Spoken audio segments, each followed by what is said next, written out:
I'm a full-time student at rowing, hopefully graduating in fall of 2014. I work full-time at Wawa, going to be promoted to an upper management level in June, and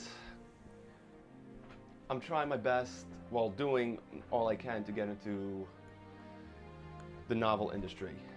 I'm a high fantasy writer mixed with horror and adventure. So with being a high fantasy writer, I make maps for my story ideas. Essentially for me, making maps for my books is basically making my own muse. I have three main story ideas that I'm working on.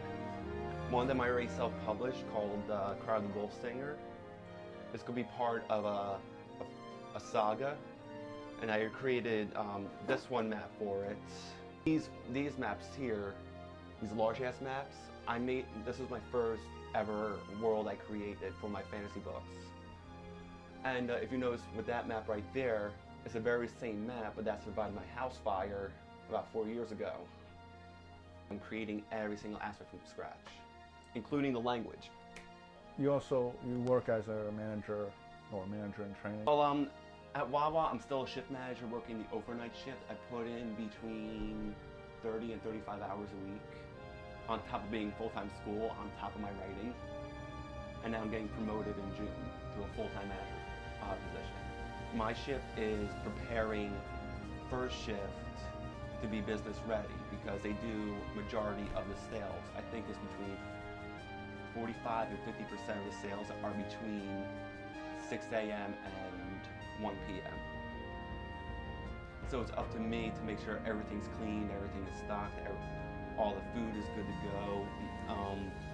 When we get a large order, when the managers order product, we have to make sure it's put away in the right spots, and we follow first in, first out, where the first product that was in is the first product that comes out. It's a lot of work. It's very strenuous on the body, even more strenuous because you're doing it overnight when the body is telling you have to sleep. Like for example, I think it's between 10 p.m. and 4 a.m. our natural melatonin levels are at its highest. And basically melatonin is that thing in your body that regulates your sleep. And when you go against that, you're more prone to be tired, dreary, more prone to be addicted to stimulants. Like for example with me, I smoke and I drink coffee a lot because I work the overnight shift. On top of doing all this work it's just crazy. And at least once or twice a week, I have to stay up 24 to 36 hours just to get my stuff done because I stayed up overnight.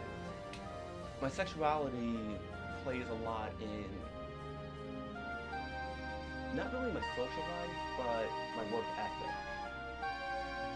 Because I went through a lot with my sexuality, that was also my drive to just do the stuff I do because you know, I was ridiculed all the time. I was the only out gay person in my class for the longest time in high school and in technical school. And you know, I just had the drive of showing them, you know, I'm above being a tool for mockery or for their games and jokes.